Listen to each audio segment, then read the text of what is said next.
spend half your friggin' life playing with cameras.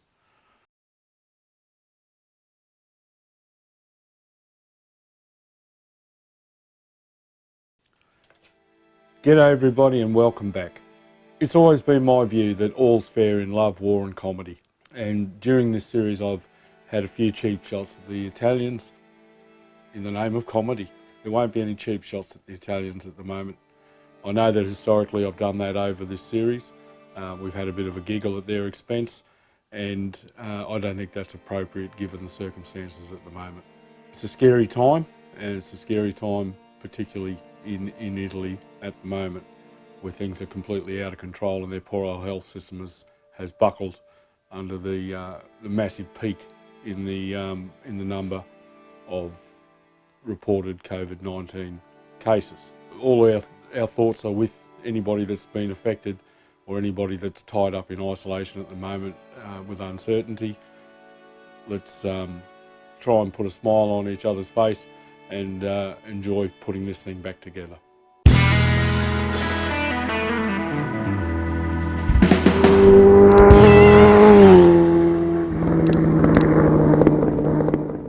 Okay, let's try and press on. I nearly was going to just can this whole idea and just assemble my bike and ride off into the sunset. But the fact is that there's probably a lot of people that are sitting in isolation who would appreciate watching this project, seeing this project through, and also those, I guess, that are engaged or invested emotionally, financially, whatever. So let's press on.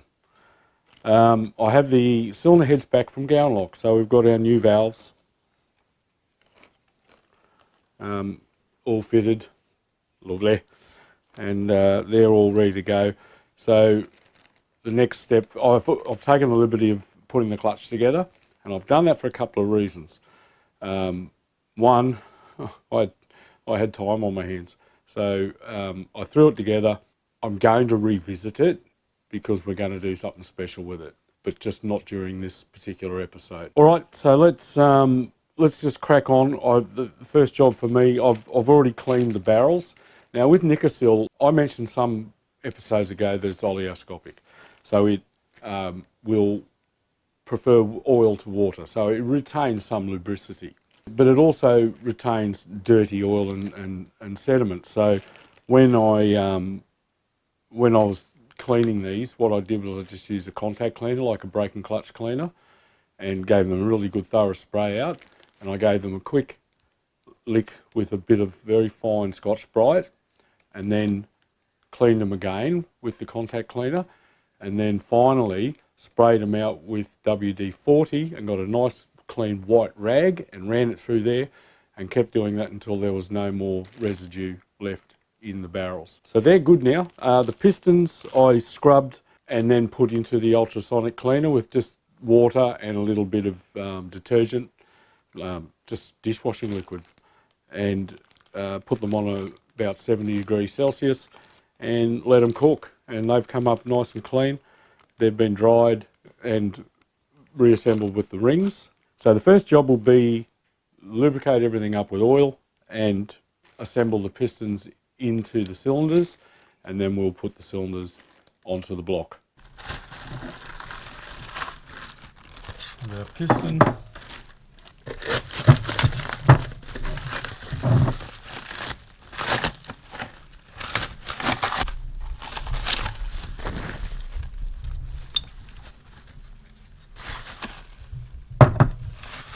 Alright, so we've got our piston and our cylinder. The clip for the gudgeon pin. I'm just going to put a liberal amount of oil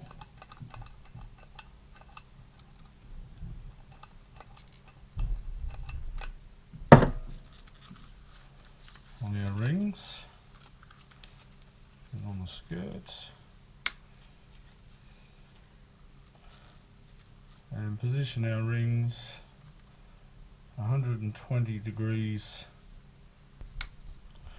Alright, so our rings are all about 120 degrees opposed.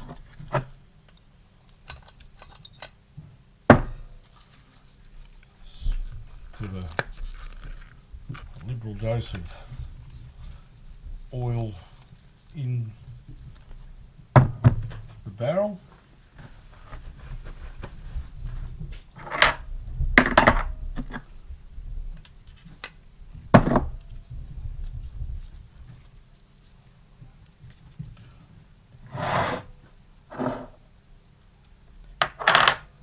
Now we've got to get this bit right.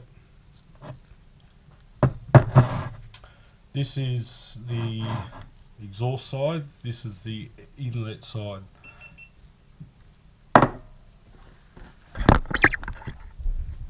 just going to forge ahead here for a minute. I'm having SD card problems with the other camera, and it's the one with the main audio mic on it, so if the audio is a bit shit right now, I apologise.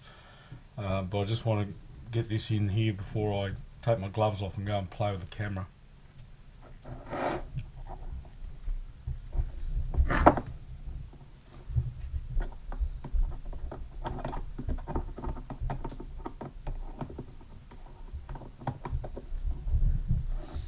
Yeah, so what I was going to say is that engraved on the top of the piston you have an A and an S, and the A goes onto the carburetor side.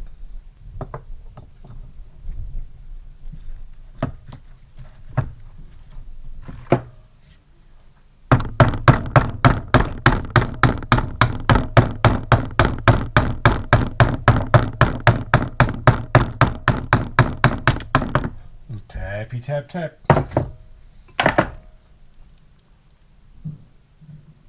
So exhaust side, carburetor side.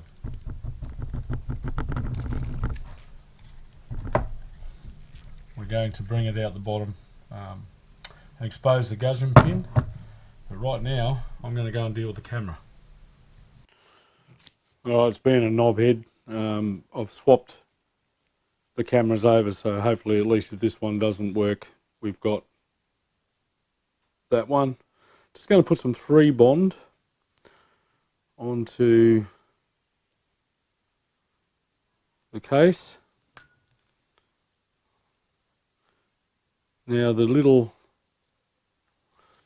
dowel that lives in here is actually in the cylinder.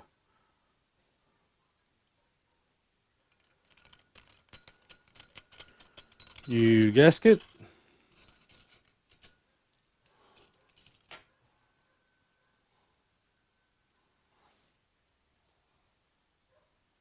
I think it's probably a better idea to fit the dowel, this little guy here, to the block first, but here's what it is. Plenty of oil.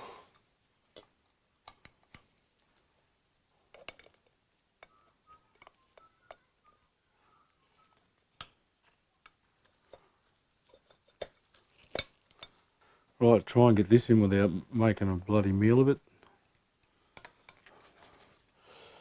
Without knocking other cameras. Oh, sorry.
I'm making this look hard.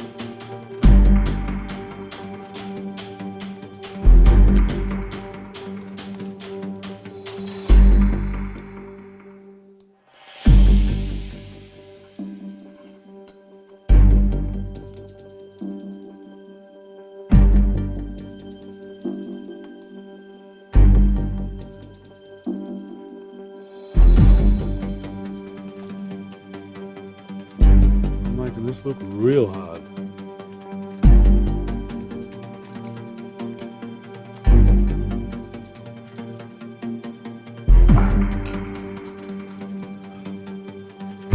Whew. Ah.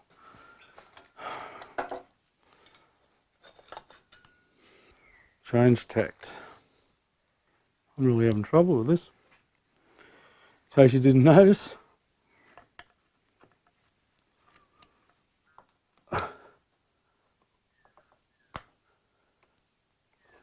Alright, well I got it sort of in there. Yes.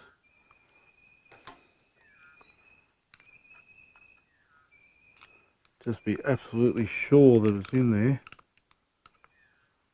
Yes, it's in there. And the little tang is in the groove. Thank God for that. Right, let's just recheck our ring positions. I'll try and put the barrel on this way. Cylinder.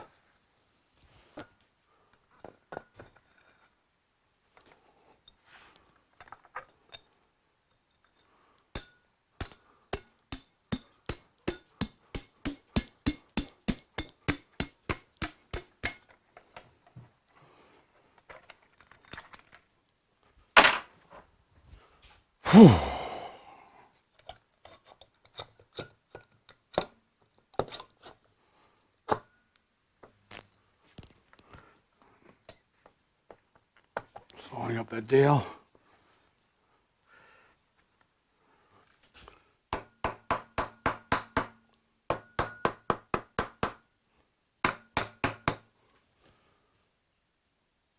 Looks like it's home. Oh, geez, we made that look hard. Very good. All right, now.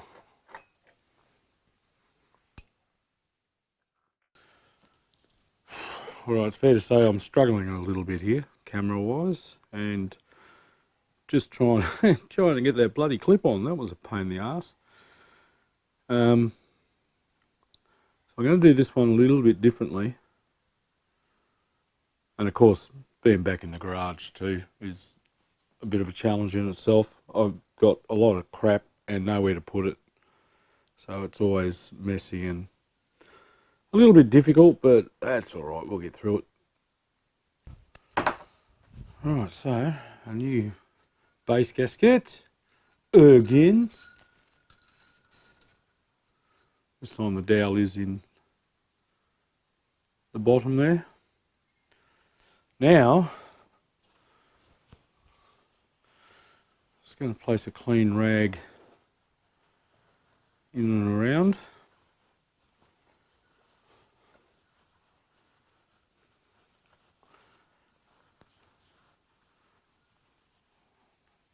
Because I don't want to drop that clip down in the motor.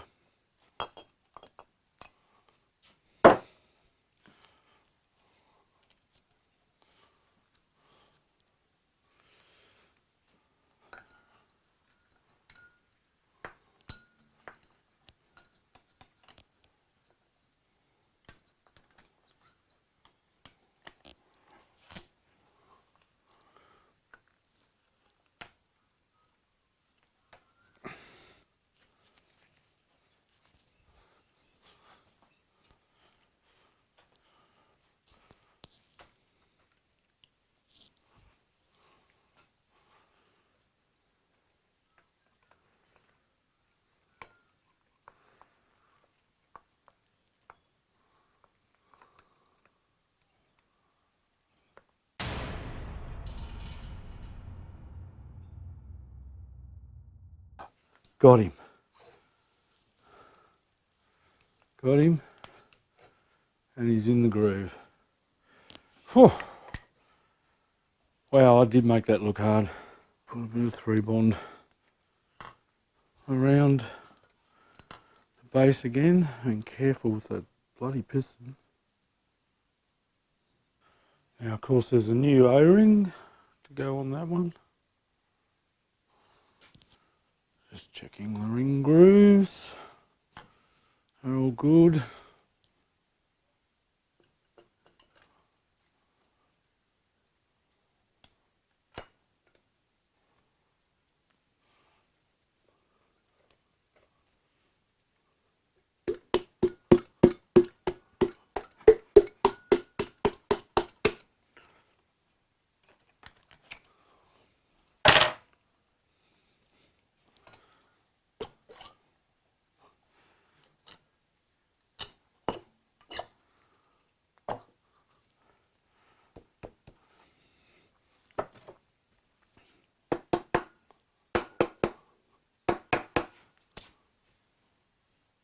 Okie dokie.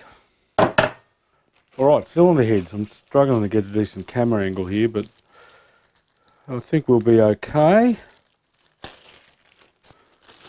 Just emptying out all the hardware. Here we are. When did I pull this apart? It was before Christmas. Here we are 3 months down the track, so this is why you need to make sure you bag and tag everything. Right, new bits and pieces. So obviously we have some new O-rings.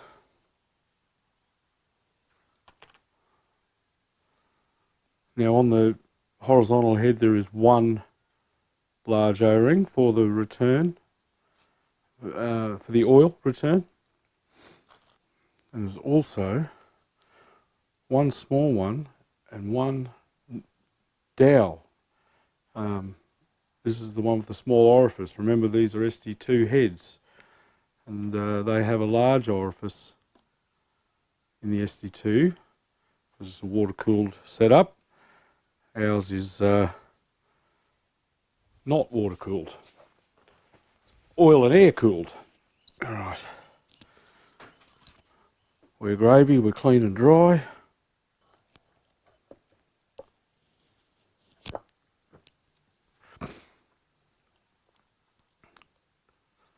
And the cylinder head's actually on top dead firing. Top dead centre firing. D-washers. 1, 2, 3, 4. Just a little smear of grease on the threads. Nuts. Oh, this is a special tool I made for doing this job. This goes down in 3 stages. Now, if you were to buy one of these from Ducati, the measurement, or you want to make your own like I did, the measurement from the centre of where the torque wrench connects, the 1/2 inch drive, to the centre of the nut is 83 millimetres. And you need to use it at 90 degrees to the torque wrench, or as close to 90 as you can get. Yes, it does make a difference. Now, if you were to use it like that, you're 83 millimetres longer from that point, and you're going to over tension it. And if you have a shorter one, you're going to under tension it.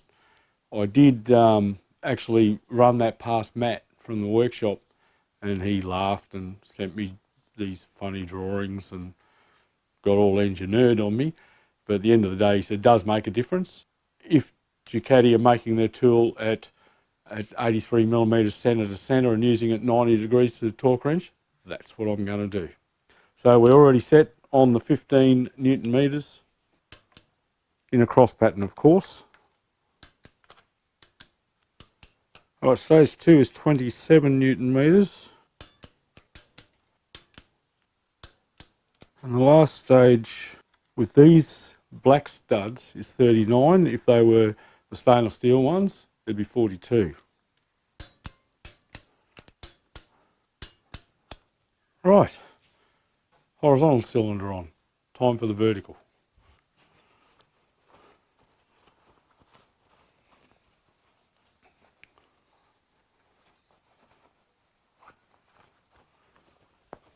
Right.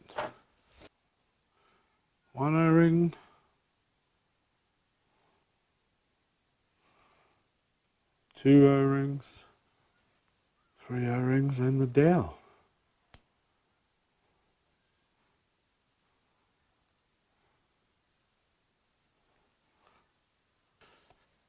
Oh, beautiful.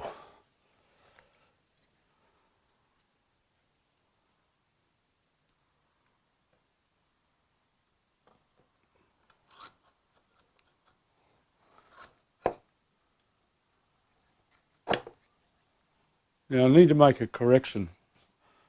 I told you something that was quite wrong. So in one of the update videos, the one where I was riding the XS 1100, I mentioned about the rod bolts, that nowhere in the manual does it state that you need to replace the rod bolts. It does. It does say that, and I apologise for giving you misleading information. The fact is that Tuan has told me that you don't need to replace them on my particular engine, and that the replacement rod bolts are crap by comparison to the ones that are already in there, so keep them. So I need to apologise for that. One of the other things that it also says in the manual is that you shouldn't reuse the clips for the piston gudgeon pins, the gudgeon pin retaining clips. And I have reused them. So your call, your engine, your call. You're not comfortable, get new ones.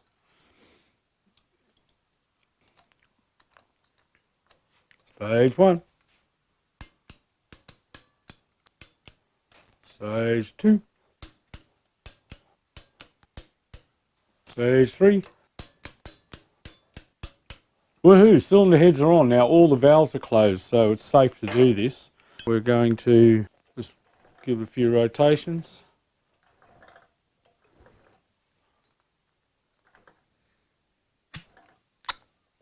Good stuff. I got to get myself a better camera. It's driving me crazy. Now if you remember, when we put these covers here on, we did so with the old O-rings, and we just put them loosely in place because I was getting new O-rings.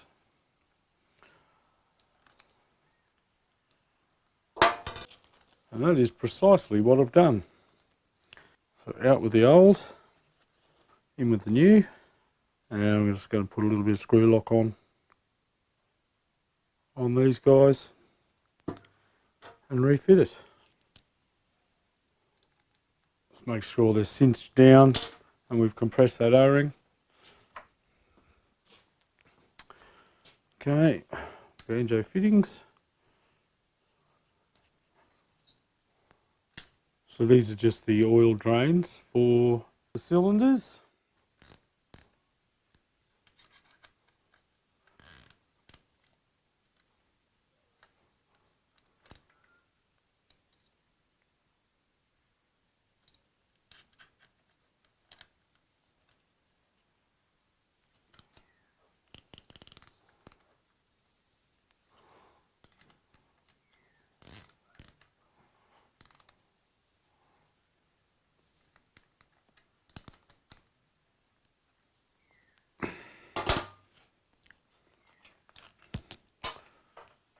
Okay, that's that job done.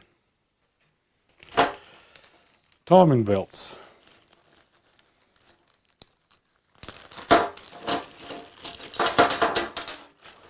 I'll just mount all the hardware up. Alright, cam belts. I have dropped the tensioner pulleys in. Got new cam belts. Now, if you remember correctly, the last time when I pulled it apart, I went on about marking the old belts and then laying these over the top and marking the new belts before putting them into position. I'm not going to bother doing that. I'm just going to go straight off the timing marks. Whenever you're using any type of belt, always make sure there isn't a directional arrow. In this case, there isn't. So we want to put the belt most furthest in first, and that is the the vertical cylinder. So at the moment we're on top dead center firing for the horizontal cylinder, and the horizontal cylinder is on its mark, and the valves are at top dead center firing. And what we need to do is put this one around on its mark.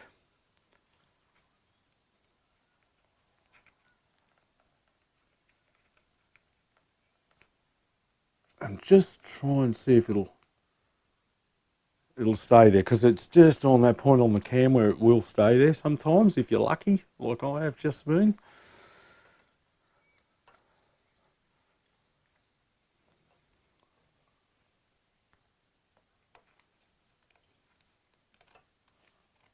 Right, and then we can just put a bit of weight on that.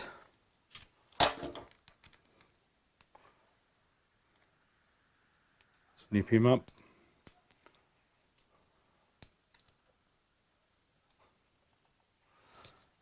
And then do this one.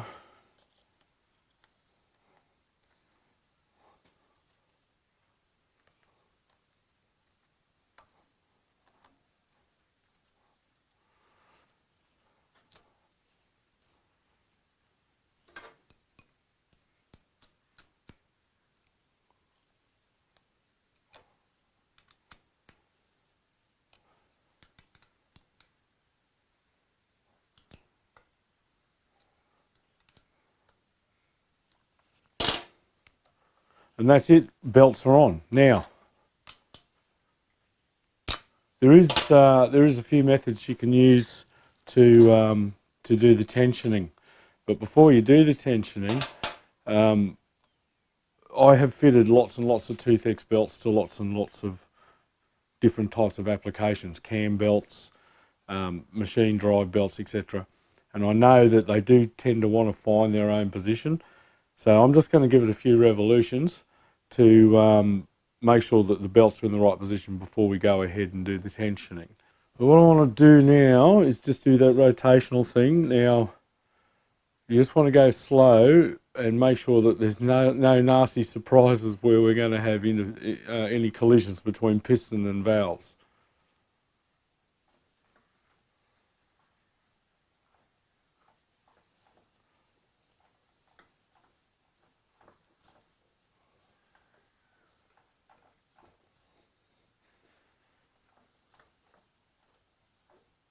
Right, so we're back on the timing mark there, back on the timing mark there, back on the timing mark there. So all's good there, didn't feel any interference.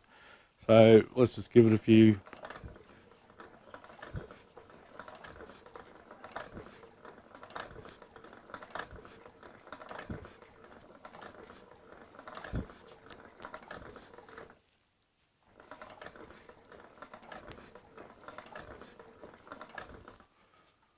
All right, let's bring it around.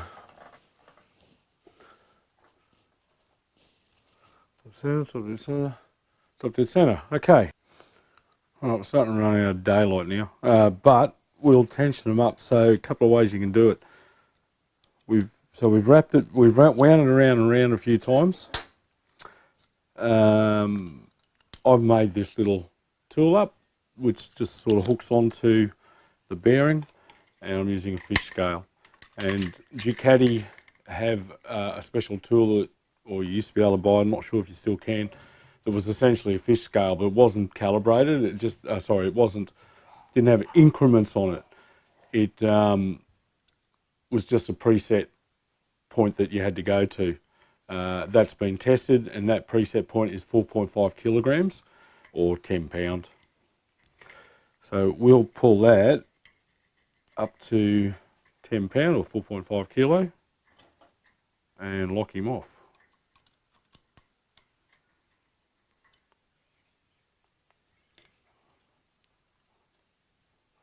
About a 45-degree twist, and we're good. 5mm Allen key should be able to drag through there. 6mm should be able, but a lot harder. Should be able to get a 5mm through fairly easily. All right, so that's That's it. There's no super magic. I'll just nip that up. Now, of course, we want to put this guy on top dead center firing now.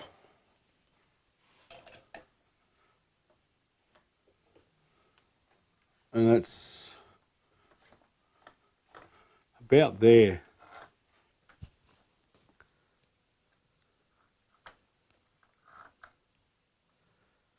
You can check it in the timing window. It's about there. And we do the same. Back him off. Yeah, I might do this from the other side.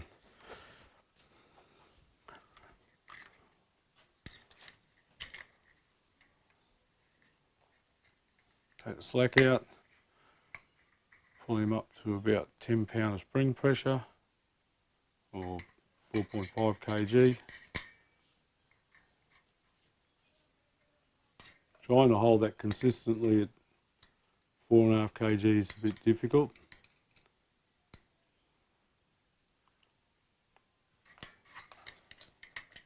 While you do it up.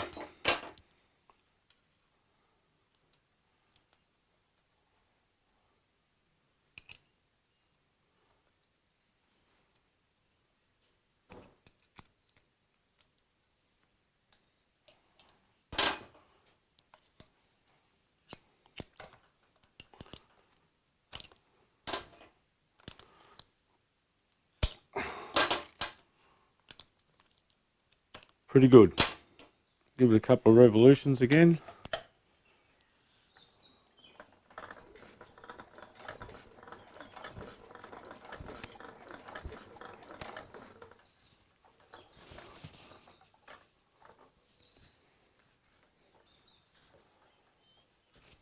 Right, so we're on top dead center on horizontal.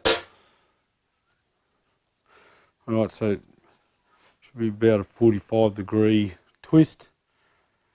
That's how I do it. Just using just by hand. But like I said, this time we tried it with the special tool. Now we'll just pull all these down to 25 Newton meters.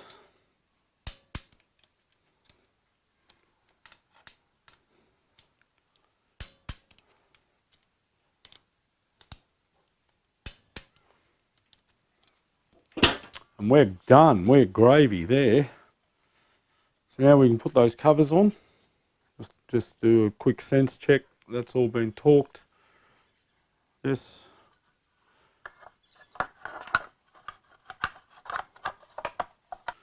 Cam belt timing covers.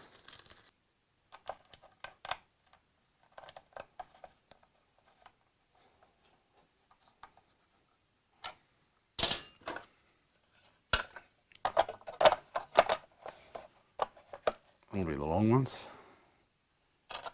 1, 2, 3, and 2 short ones on top.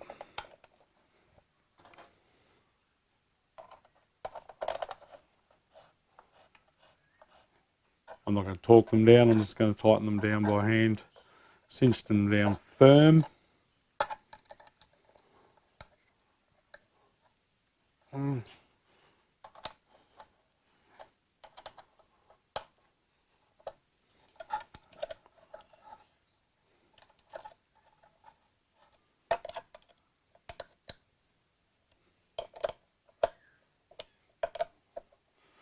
Right, that's them on.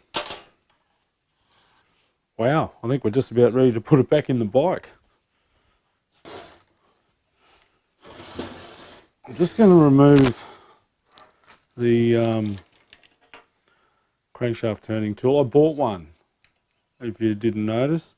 It's just a cheapo. It's a Bike Service is the brand, Bike Service tool. And then I took an old real cheapo 17mm socket and I fabricated a handle out of stainless and welded it on so that now I can turn it around. you can't put a timing wheel on there, but it's good enough for what I want to do for here. Yeah, that's all right. That's a new O-ring on that too, just in case you're wondering. Now, I may need to remove that again, but for now it's safe.